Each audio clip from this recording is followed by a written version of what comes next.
Hello, everyone, and welcome to episode 89 of the All in Football Fantasy Premier League Show podcast. I'm your host, the self-proclaimed FPL guru, Alex Rex. And joining me today are my usual suspects, Barry Stokes and Scott Williams. Scott's camera for YouTube watchers, unfortunately, is going to be checking in and out, I think, during this one. But Scott, how are you doing?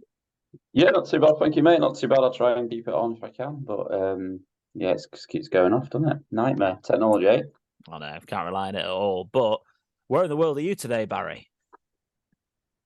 Service station again. I think it's my second home. I think service stations. I think I might start doing like surveys on them and stuff. Might get something free. You can join join one of those websites. They have groups where they like rate the best service stations in the country, don't they? You should join one of those, mate. You might make some new pals while you're out on the road. Who knows? But thank you everyone for joining us. Don't forget to like and share this video if you are watching on YouTube, and subscribe to our YouTube channel. Don't forget to give us 5 stars where you get your podcasts from. Thank you to all of the people who have given us 5 stars reviews on Spotify. I think we're up to 14 or 15 5-star reviews. Thank you ever so much to everyone who has done that. And don't forget to follow us on our social media platforms, Pod, P, Twitter, Instagram, and TikTok. We had lots of traction on our Instagram recently, which has been great. Try to put a few more posts and a few more clips, so keep an eye out for those in the near future. So let's review the world's longest game week. Game week 21 is finally over, and I, for one, am very happy that it is done. Someone else is very happy that it's done. Is our manager of the week with 80 points this week. Eze Work, great name for Jack Lewis. Well done to Jack with 80 points.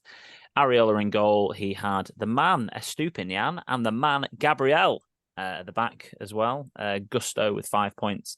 Foden, Richarlison, Saka, and Palmer captain. Solanke, Darwin Nunez with 11 points, and Ollie Watkins up front. And he managed to still have 15 points on his bench with Dubravka, Zinchenko, and Pedro Porro. We're going to do just a quick review of game week 21 because it was so long, and I think some of us might have even forgotten what's happened. We'll do it from the point of view of reviewing the team of the week, and from this starting point. Either of you two have Gabriel? Nope. Baz? No. Bad one, that one feeling. I think he was quite unlucky not to get 2 goals of the week, but 17 points. Showed his prowess from set pieces. I was a Saliba owner. Steele, I don't think any of us here would have Gomez and Bradley, but we did have Mr. Kevin De Bruyne with his 12 points, as we reviewed last week. Cole Palmer with 10, and then Martinelli coming on for, I think it was like 20 minutes or something, and he got 14 points. What do you make of Martinelli moving forward, Baz, as a potential differential? He's nearly just about 6% owned. Flash in the pan, or looks like a man who might be coming back? It happened last season, didn't it? When he came out of this team and then came back in the team and started scoring when he came off the bench. So I think it's a wait and see for me on that one. Yeah. I don't blame you as well. It seems like a bit of a rotation risk. Jota, our man, as we talked about on the podcast before, with 19 points, looked really, really impressive. Either of you watched the Bournemouth Liverpool game? I did. Scott? I'm trying to remember. I think so, yeah. It's such a long game week. I'm like, when it was, but yeah, that was one of the more recent ones. What did you make of the Liverpool performance overall, and a focus in particular on those front three bars of Diaz, Darwin, and Jota? I think Diaz was quite disappointed on my front, maybe because I probably had him in the differential draft. But Jota looked handful, looked a bit out of sorts down the middle, to be honest. I thought it'd be a bit more better than what it was. And then when he went on the right, he looked a lot more comfortable. But obviously he's not going to be playing long term when Salah comes back. So, and Nunez actually took his goals really well. So he was shy of confidence, and I told him to get out of the firing range, didn't I? So yeah. Them two look really good, to be honest. And if they didn't have the run of fixtures that Liverpool have got, then yeah, they'd definitely be Jota will be definitely on the radar for a midfield. But attackers, I think there's quite a few people that are like thinking about getting rid of Watkins. So maybe Darwin Núñez might be the option, maybe. It's I think one of the more difficult things about the Liverpool fixture run is the potential blank in game week 26 now that they have, and the potential double they have in 25, and how that's all going to fall into place, because hopefully we'll know by the game week 22 deadline. But as of recording this podcast, we don't know for sure who is if they are actually going to double in 25 or not. It is predicted, and I'll look into some chip stuff in a minute and I'll tell you more about it. But a little bit more about why I think it'll probably go into 25. But it also could go into game week 26 still, and I'll also talk to you a little bit about that. So yeah. I think it's just interesting to debate who's going to, with the Salah injury, it looks quite bad. So there could be a front three that's going to play for a little while, and their double game week looks quite good. Højlund, we discussed last time out anyway as well. Ivan Toney, lads, loads of hype around Toney. Anyone watch Brentford game? The Brentford game? Sort Only the highlights were much of the day. So you see it, Scott? Did you say sorry? Yeah, kind of. Yeah. What did you make of Toney in particular, and also Brentford and Forest as a couple of clubs? Yeah, Toney, he did all right. Obviously, call it cheating, call it, tactics. He's, the ref should have picked up, the linesman could have picked up on it, moving the ball for the free kick, but fair play, still a great goal, still a great free kick. Yeah, he's going to be one that we're just going to keep an eye on, because it's just a natural finisher. He didn't for me, he wasn't outstanding in the game, but it's going to take some time getting back in. I think he's only had like one warm-up game since he's been allowed back. So it's going to take time for him to get back to full speed, but you just know he's going to play week in, week out, and he's going to be such an asset. The game itself was good. Forest looked like they've turned the corner a bit. Under Nuno, they were really unlucky not to get something out of the game, I thought. But yeah, good game all accounts, and just one to keep an eye on for Toney. Yeah. I think the problem is his fixtures, aren't they, as well, coming up are pretty tough. So it's not made anybody not made him really appeal to us. Let's have a quick look then at the All in Football Podcast League table. As I get asked every week to remind everyone by Callum on the questions, who is top of the league? Callum, you are top of the league. But you are only 10 points clear of Richard Kirk, who had a fantastic week with 76 points. Ali Farrell on 1,271. It's all very tight at the top now. 26 points separating the top three. So it coming into a very crucial part of the season as well. So it's all getting very exciting. So let me review the landscape of where we're at, because I got asked to talk about a couple of chip strategies, and I want to just review where we are right now. So Liverpool. Now, since they beat Fulham and have made the Carabao Cup final, that means that their game in game week 26 versus Luton is now postponed. They're playing Luton at home. There is a chance that it could still stay in game week 26 if Luton and Liverpool both get knocked out of the FA Cup in the fourth round. Luton are playing Everton away and Liverpool are playing Norwich at home. So unlikely Liverpool will get knocked out of the competition at that point. But if they do both get knocked out, they could still play the game in game week 26, but just in the midweek of game week 26. If either one of those clubs get through in the FA Cup, I expect the double game week in 25 to happen. And the reason for that is that if Liverpool make the semi-finals of the FA Cup and the semi-finals of the Europa League, then they will have 2 games that will have been postponed. They'll actually have 3 games that have been postponed, including the Luton one, and only 2 midweeks to fit them into game week 34, and 37. So if they don't play that Luton game in game week 25 / game week 26, if they get knocked out of the FA Cup, then they'll either have to have a double game week squeezed in somewhere random where they have an extra game in a fixture in a midweek where they've got a European game, which they won't want to do, or they'll potentially have to have a triple game week in game week 37 to fit it in. And we have had that before in the COVID seasons with Man United, with that triple game week, but they won't want that to happen again. So my guess is that game is quite likely to happen in game week 25, considering it probably won't happen in 26. The other game that's been cancelled in game week 26 is the Chelsea Spurs game. So obviously Chelsea have made the final. There's a lot of talk on Twitter that could potentially still stay in game week 26 if they both get knocked out of the cup. City play Spurs, so Spurs and City play each other, and Chelsea play Aston Villa, so they could both conceivably they could both get knocked out. But it's a TV game, so they won't want to schedule it against FA Cup matches that are being televised in round 5 in the midweek. They'll be going up against them, and they won't want to do that. So the likelihood is that they'll want to put that game into either midweek 34 or midweek 37.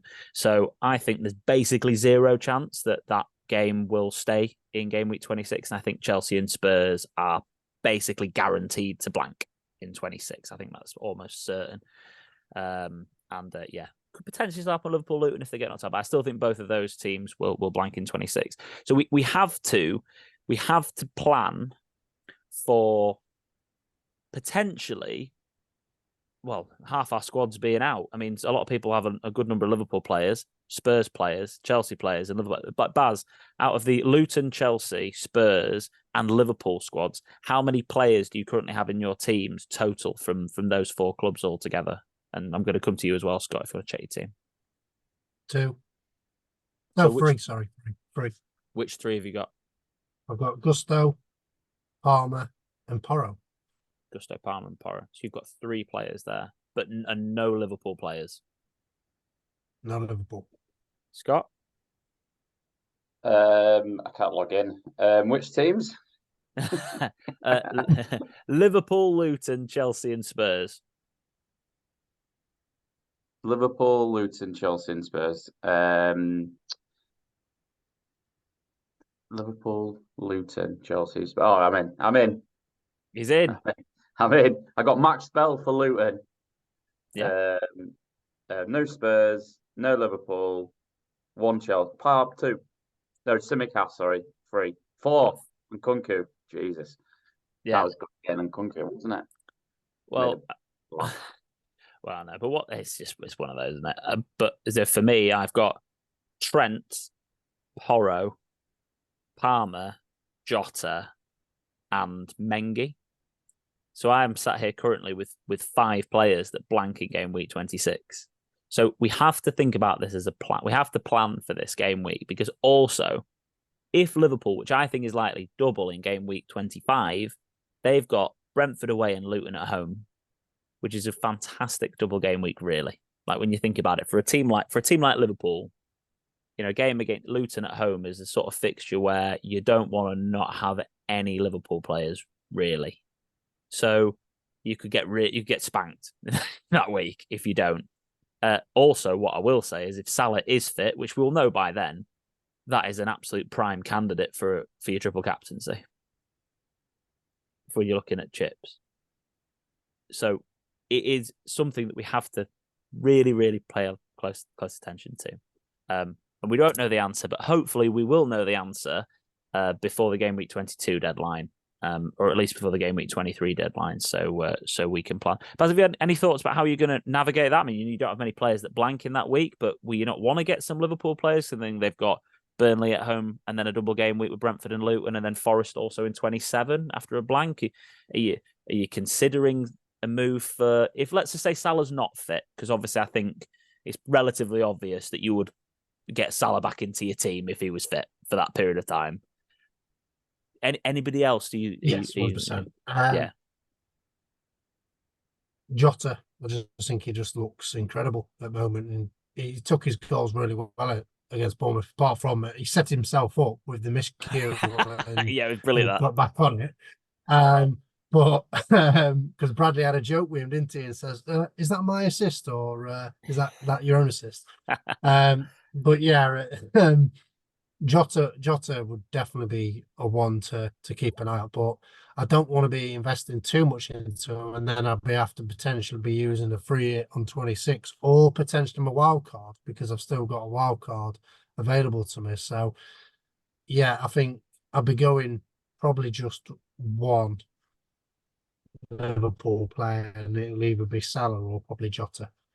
Yeah, fine. That makes sense. Scott, have you any thoughts about that? Any plans or worries about how you're going to navigate 25-26, especially when it comes down to Liverpool being such a key team? No worries, mate. I'll just wake up in the morning of and probably take a -8. Is probably what I'll do. I think Salah being injured makes life a bit easier, doesn't it? If he's not back or flagged, it's going to be a Jota, maybe a Nunes. Like I agree with what Baz was saying. Nunes looked really good. He's got 15 goals and assists contributions this season. I think he's gone under the radar a little bit for me. I still wouldn't get Trent in. I think he's still probably a bit too much and still a bit shaky at the back. But depending how long Tsimikas and Robertson's out, the young boy, I forget his name, Bradley, is it? Yeah, Bradley. He could be an option to get someone in as an enabler as well, because he looked really good and he was bombing up, and he actually should have scored. So he's got an eye for goal as well. So yeah, that's how I would play it, to be honest with you. It's interesting. Robertson was on the bench, wasn't he, last night? Oh, was he? Okay, scrap that idea then. Yeah, and he didn't come on.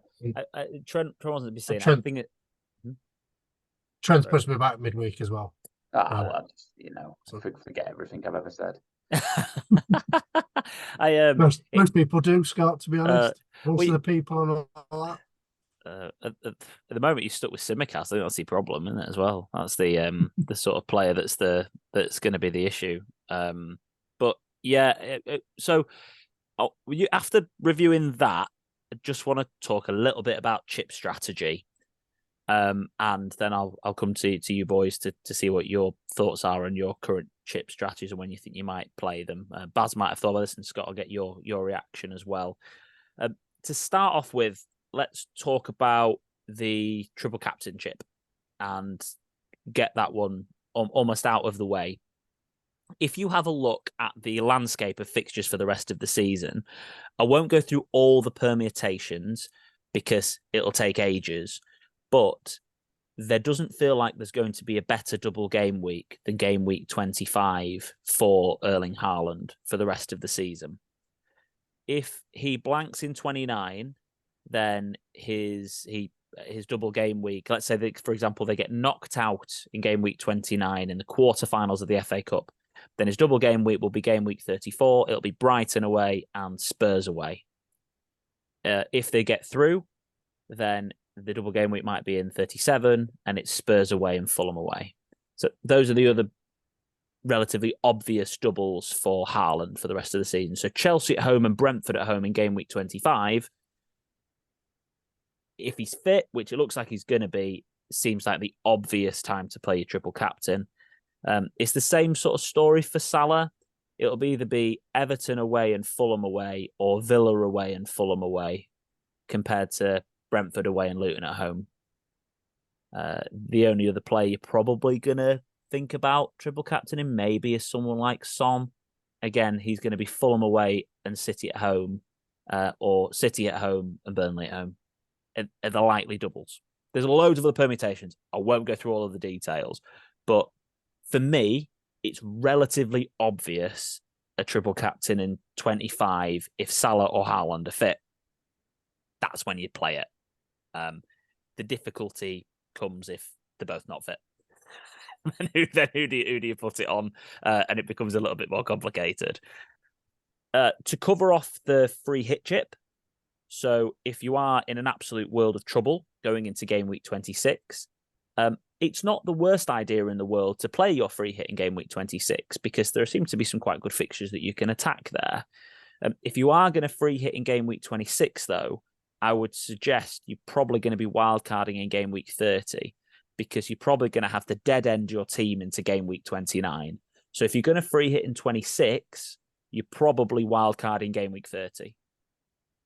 Almost certainly depends on how the fixtures fall in game week 29. I think if you've wildcarded already, then for the love of God, keep your free hit chip for game week 29, just in case. There's lots of blanks. If you've wildcarded already, don't be burning your free hit chip in game week 26. I think that's a really bad idea and a bad move. So those a couple of ideas. You could also wildcard as any time you want from now and keep your free hit chip for game week 29 and just plan your fixtures.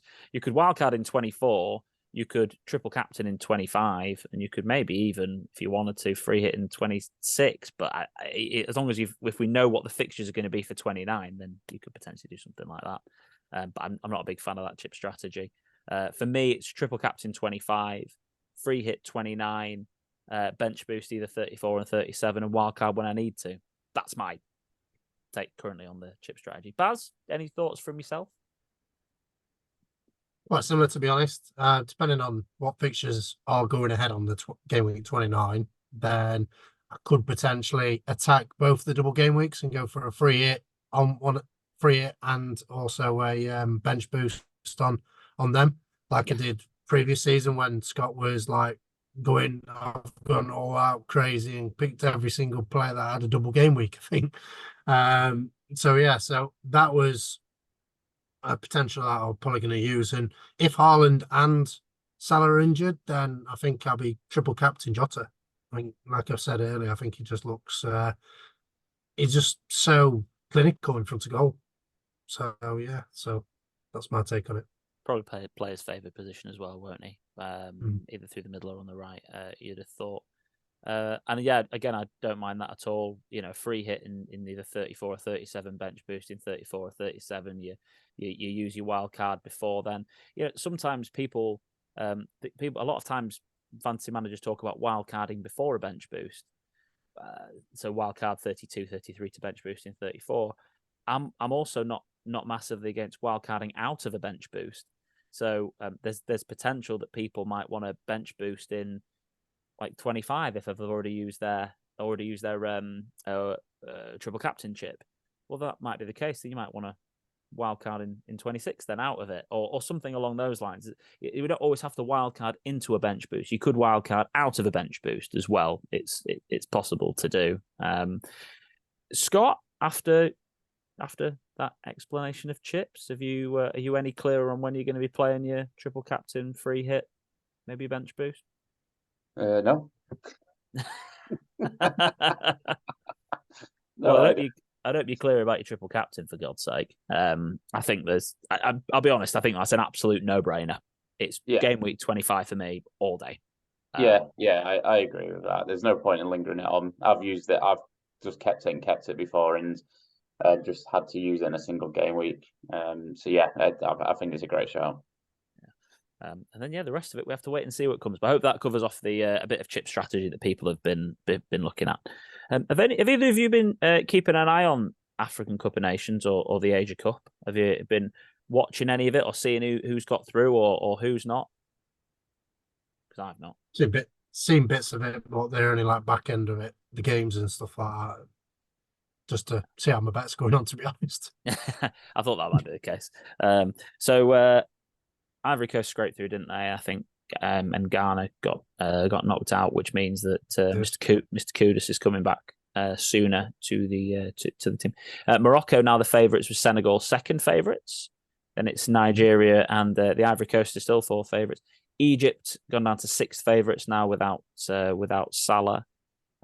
So it doesn't really feel like we've got that many assets still out there that we really care about anymore. Obviously, Salah would still be out there, but he's injured. There's no other real players. Correct me if I'm wrong, Baz. Anyone else that we're even really not bothered about waiting for? No, not really, unless you've still got an Onana in goal. That's probably about it. Yeah. Nigeria's got a few players, haven't they? Or in Ivory Coast, but they're more like Forest players, stuff like that. So Yeah, that's the thing. And the Asia Cup's obviously still going on. Did you manage to have a look at the fixtures? Have they done the draw yet, Baz, for the next round? yeah, but I've got hardly any signal, so but I'll make sure I'm on this, not looking at me at Yeah, that. that's fair. That makes sense. I think the South Korea have sneaked through as like one of the best third place teams. I Yeah, think they've by the got sounds of it. Saudi Arabia. They finished second. Oh, did they finish second in the end? Okay. Yeah. Cool. And Saudi Arabia next round, was it, Scott?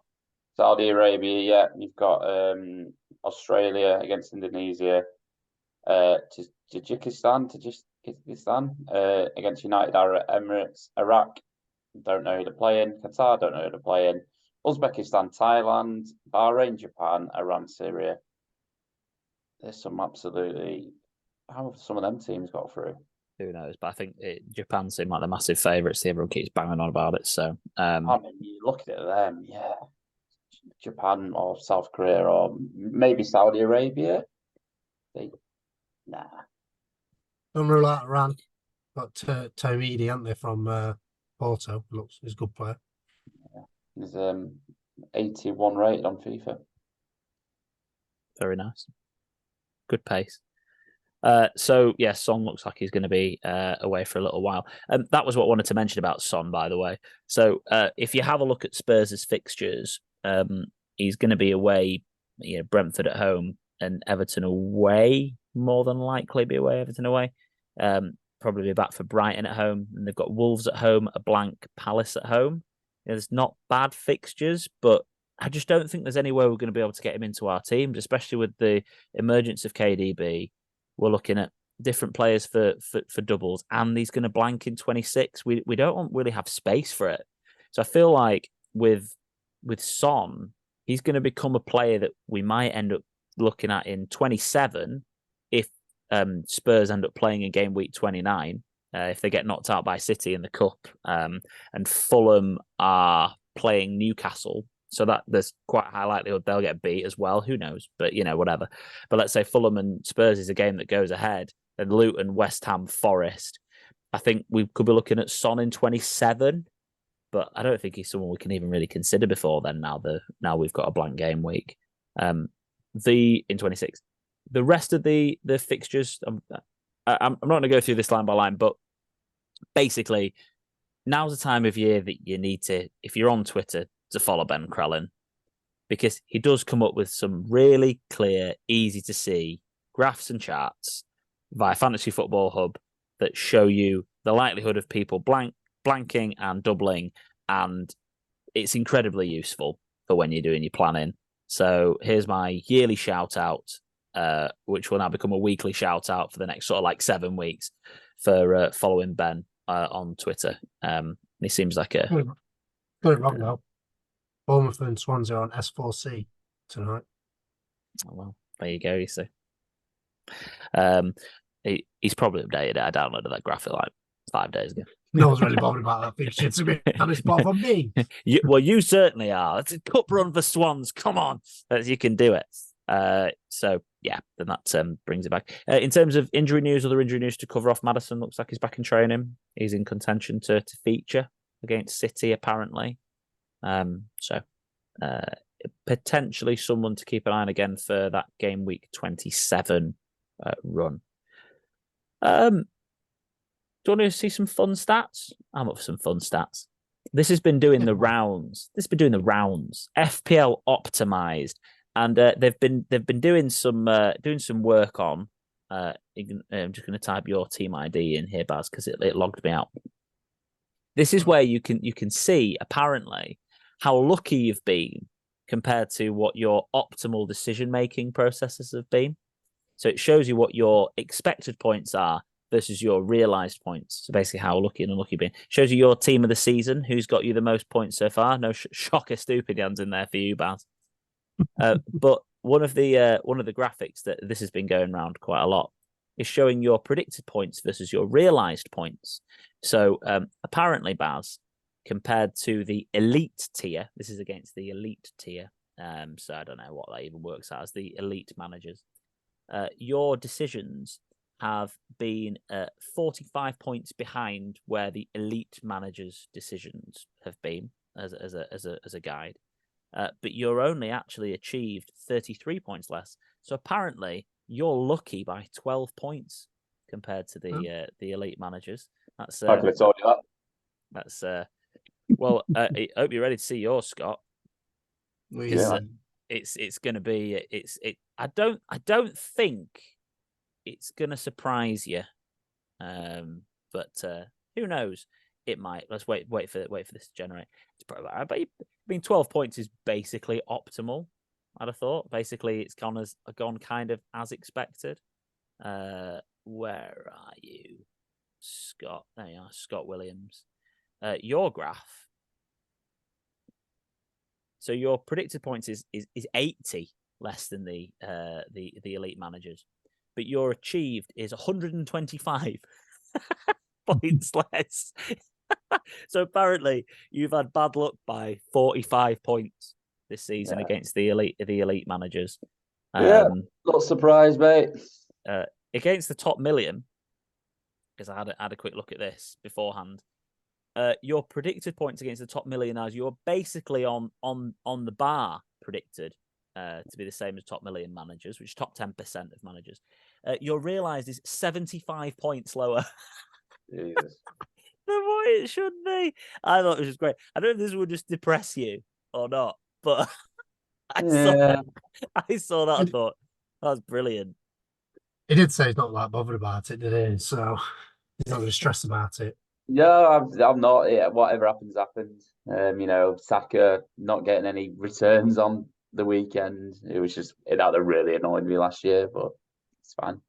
I can't lie. It did still annoy me. He didn't get given that assist for the second Gabriel goal. Yeah, that's a shot on target. So I don't understand how it's not an assist, but yeah, as anything, if it's going to wind me up, that wound me up.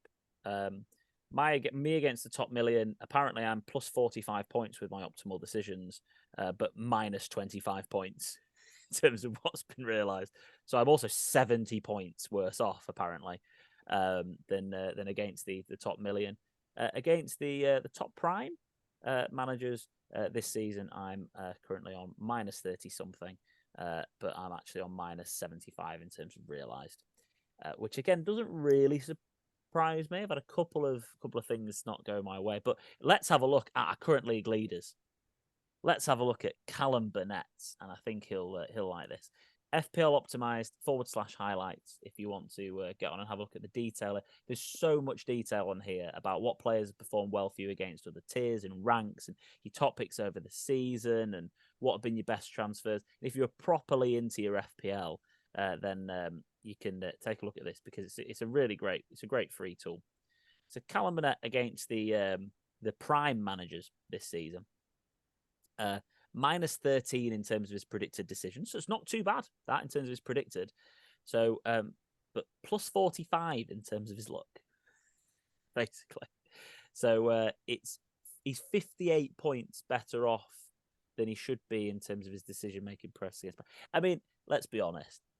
This is all predicted points and everything else. But it's just, it is interesting to see how you fare against other players that are prime. Baz, do you think there's any particular decision this season that you think really went against you rather than got wrong? And obviously bringing a Stupinian in early on that 1 week was obviously one that is one that potentially was bad luck, but obviously it just was wrong. But any decision you think you've made this season where you've gone, that should have worked? And Saka. Saka, like, where I was like, oh, I'll go for Saka because he's guaranteed to start over KDB. And obviously it backfired massively. I think I lost 9 points off that. Yeah, it's not gone too much. Scott, any decision in particular this season that you've gone, that should have worked, and that's really not paid off for me? Anything that sort of sticks in your head? No, just last week with Saka again. You just sticking the captaincy on him. it's just it is that luck because Palmer didn't do a lot in that game. People captained him. He got a penalty and he got free bonus. And Saka was in a game where he scored 5 goals and he played full 90 minutes and he got no return. So yeah, it's no surprise that Callum's had that luck, but you need to, have a bit of luck to win fantasy football, don't you? So yeah, fair play. It's obviously also doing things right. I would say on the reverse of that, one of the worst decisions I did was in Holland when I did. That was a bit of a bad gamble. I lost you then. What was the bad gamble? Hoyland. Oh, the Hoyland. It's just I think it is key to point out though, isn't it? Like, Callum had the best predicted points against the prime managers there again out of all of us. So he has made the better expected decisions, but then also additional to that, he's had what looks like the luck of the draw in terms of achievement on the top of it. Which you've got to do. I mean, I'd love to see mine when I came 10k in the world a couple of years ago, but mine was ridiculous. I felt like I could make a wrong decision at one point. It's amazing sometimes how you run at this game. And in the second half of the season, I was flying. I was 1500th in the world at one point. I couldn't do anything wrong. I wasn't doing anything different to what I'm doing now. It was just the way it was. It ran really good. And yeah, it's what you talk about in terms of the fixtures. Saka was part of the team that scored the most goals this week in a 5-0 win, and he's the person that's got the most attacking returns for that team this season. When you talk about getting a decision wrong and just being unlucky, I mean, that's just damn unlucky, isn't it? Let's be honest. That's just the way it works. Let's have a look at the fixtures for this week coming up, because we've got a deadline of Tuesday, the 30th of January at 6 o'clock. And it starts off with Forest at home to Arsenal. And the game week concludes at 8:15 with Wolves on Thursday. Wolves playing Man U. We've got Fulham, Everton, Luton, Brighton, Palace, Sheffield United, Villa against Newcastle, City, Burnley, Spurs, Brentford, Liverpool, Chelsea, West Ham, Bournemouth, and Wolves, Man United. Baz, is there any other move this week that you're considering outside of trying to get KDB into your team? Haaland's not ready. I would have done my transfer, and he's the man that's in. What did you do? Who did you take out? I took Bowen out. And I just thought with West Ham, they just didn't look decisive enough. And Richarlison scored, so I thought, well, keep Richarlison in and get rid of Bowen. Obviously, West Ham has been linked with Wilson as well, so probably go more on the wing if that ever does happen. So I took Bowen out and put KDB in. I mean, they have a good fixture this week with Bournemouth. That's quite funny that West Ham are linked with Wilson, isn't it? Because Wilson and Antonio do a podcast together, so that's quite interesting. That Wilson's coming in and stealing potentially Antonio's position. Best mates playing together at West Ham, or not playing together at any point. No, Antonio might go back to right back. Who knows? He gets about the pitch, doesn't he? When he's fit. Bournemouth home, then Man U away, Arsenal at home before they have Forest in game week 25. So, yeah, I don't blame you really for taking him out. I've been considering my options about who I'm going to take out for De Bruyne this week. If Haaland gets no minute, which I don't think he's going to get any minutes in the game against Spurs in the FA Cup, I'd probably just ignore him for the time being and then look to get him in maybe in game week 24 when they've got Everton at home, City, and see what we can do from there. Any other transfers you're planning, Baz, before I move on to Scott's planned potential? I only had one, and that was it. I kept hold of Haaland thinking, I kept hearing news that he was back in training. So I was like, he's going to come back soon. And I had other fires to put out, and other people that I wanted to get in. So I thought I've still got money invested in him, so I might as well just keep Haaland, and he'll have my captain's armband in case he does play. But obviously KDB will be vice. It'd be interesting to see how many minutes KDB gets against Spurs, won't it? Because I think he was gassed after his 20 minutes against Newcastle, he said. But so it'd just be interesting to see. He's coming back to fitness. It was interesting that there was surveyed a lot of sort of elite FPL managers, as you call elite, within that group that have played for a long period of time. I think about 1 in 4 were thinking about bringing De Bruyne in for this week. And then the rest of them were basically like, well, we'll just see how his minutes go, and then when we get to game week 24 before the double game week, we definitely want him, but like we'll just sort of see how he goes for a little bit longer. Scott, you've obviously got Kevin already. Your thoughts on transfers for this week? Have you had any thoughts about those yet? Yeah, I've had lots of thoughts, all of them in the last 30 seconds. I don't know, to be honest with you. I've got 2 red flags on Simicast and on Nkunku. Probably looking at I need to be looking at getting on Nkunku out. It's too much money sat on a red flag there. I'm not panicking too much about getting Simicast out then, but however, I still have bloody Matty Cash in my team who doesn't get starts. So yeah, I'm all right for this game week because I think my defense isn't too bad. So I think it'll be probably just the one transfer and Nkunku out. And then I don't know whether to gamble on the Haaland or not. That's a potential. Yeah. It's interesting again because I think what Baz has talked about with KDB. My options are basically sell Saka or sell Bowen. Really, I don't think I can really sell anybody else. I mean, I could sell Douglas Luiz. I've got the money in the bank to do it. So that's a possibility to do. I don't know. I'm debating on the Villa fixtures, but yeah, it's a tough call. I think there'll be one transfer this week. One of those midfielders out for KDB. We've all got so much money in the bank that that's where we're at. Captains this week, then, lads. Before we move on to our differential draft, are we looking at? If you're bringing KDB in, are you going to put the armband? I mean, you just said Haaland, but are you going to vice KDB, or are you going to be vicing somebody else? Are you going to go Saka away at Forest? Yeah, potentially. Villa obviously are at home against Newcastle, who have a terrible away record, and Villa's home record's excellent. You've got Spurs at home to Brentford, Jota at home to Chelsea, Bowen at home. I think you're a lunatic if you don't captain Man City because that game's guaranteed to end 5-0. That's the most 5-0 game of football I've ever seen in my life. So yeah, if you've not captained a City player, you probably need to question why you're even playing fantasy football. So it's De Bruyne then this week. Yeah, I think it kind of has to be. And same for you, Baz, as a vice for KDB. Is it going to be? Yeah, I said vice captain KDB, but I don't know about Foden because I've got Foden, KDB, and Haaland, and so they're my 3 Man City assets, and what a 3 Man City assets is that? So it's a tough one. I think if hopefully you'll get a press conference on Monday about Haaland because ideally you don't want to waste a captain's armband on him if you can captain one of the other ones and then vice the other one in case one of them doesn't play for whatever reason. If KDB has no minutes for whatever reason and Haaland doesn't play, you don't want to have wasted that vice on Foden, do you? Exactly. So it's managing what's going to happen in the FA Cup as well. So as you mentioned, how many minutes KDB plays. So yeah, but that's how I'm standing at the moment. Is that? Let's do our differential draft then, lads.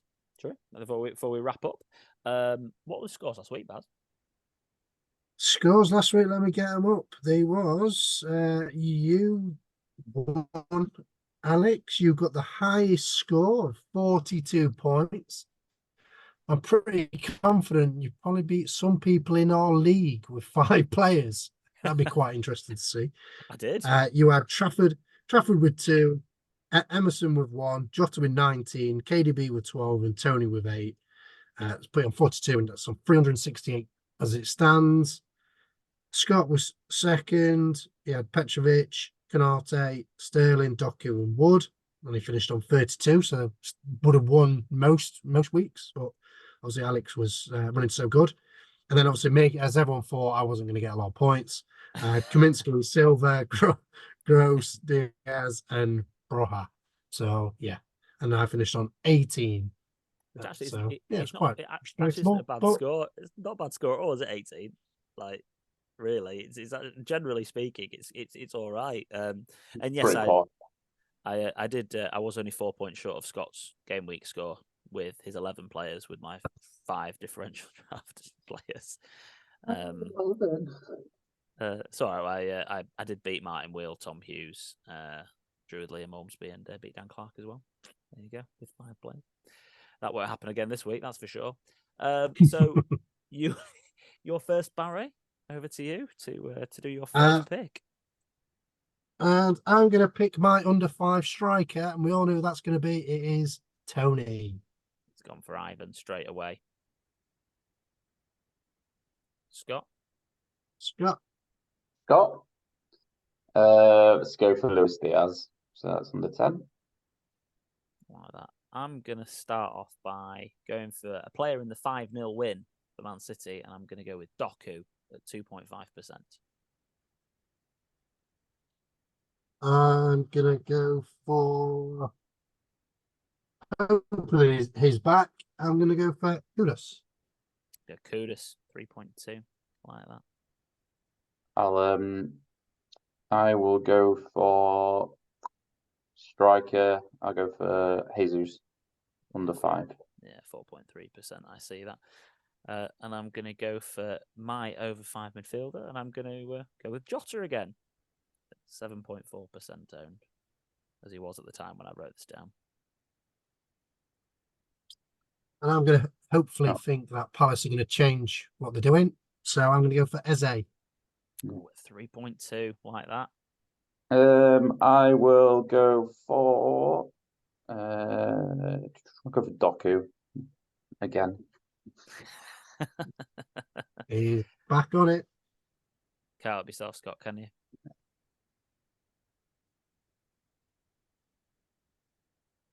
I don't think. I actually think Scott doesn't realise I picked him. Oh, sorry. Did you actually pick Doku? Yeah, I was already looking at defenders. Oh, my bad. So funny. I thought you were taking the mic. No. Sorry, I'm too tired today for taking a piss. Sorry. I go for Kulusevski, please. Yeah, 3.0. Yeah, he was on that list. That's for sure. I'm going to go for Raul Jimenez at 1.6% owned. I am going to go for my goalkeeper, and I'm going to go for Johnston. Oh, he's gone for Johnston. Oh, is he playing at the moment, Johnston? Ben Johnson. Hopefully yeah, back they all from kicked injury. off. They all kicked off when he came off or something, didn't they? Or some of the fans. What? Sam Johnston? Sam Oh, you're Johnston, about Ben Johnson. No, that's. I think he's back. Let me just check that. I've no idea what I'm on about. I'll go for Tyrick Mitchell, please. Under 5. I'll go for Van der Ven at 1.2. Let's do that. Why not? Oh, I've had a nightmare here. I'll go for, as Scott mentioned, I'll go for Johnson as my defender under 1. Ben, you got Johnston and Johnson. Yay. Yeah, Johnson and Johnston. Yeah, we'll go for Mr. Dean Henderson. I think I'm going big on Palace this week. Under 1. It's funny. I was going to go Henderson as well to go against Bazis Johnson keeper as well. I was literally what I was about to pick. I think that there is a good chance that Fodderingham for Sheffield United will at least get some bonus points or save points against Palace. So I'm going to go for Fodderingham at 0.3. So I've got Wes at 0.3, Fodderingham, Van der Ven, Doku, Jota, and Raul Jimenez. Baz? I've gone for Johnston in goal, then I've gone Johnson in defence, Kudos, Eze, and Tony. Scott? Henderson, Mitchell, Kulusevski, Jesus up front, and another midfielder. I can't remember who. Diaz. Luis Diaz, man. Yeah. Luis Diaz. I love that he remembers that. Right, we'll get these posted up on social. You can vote who's going to win this week. Luis Diaz or Jota? I've got Jota. You sure? Jota. Yeah, I've got Jota and Doku. Yeah, you picked Luis Diaz as your first one. I think I was going to pick Jota. You also meant to pick my midfield, Doku and Jota, weren't you? Sure, I did pick Jota. No. We'll listen back to the pod. Yeah. We'll listen back. I'll send you the clip over after. But that's it for this week, lads. I know it was a lot of me talking, a lot of me to cover off these things, and apologies for Scott's lack of camera and Baz's lack of signal from time to time. But it's been a fun one for you to all listen to me for 45 minutes talk about chip strategy and what to do.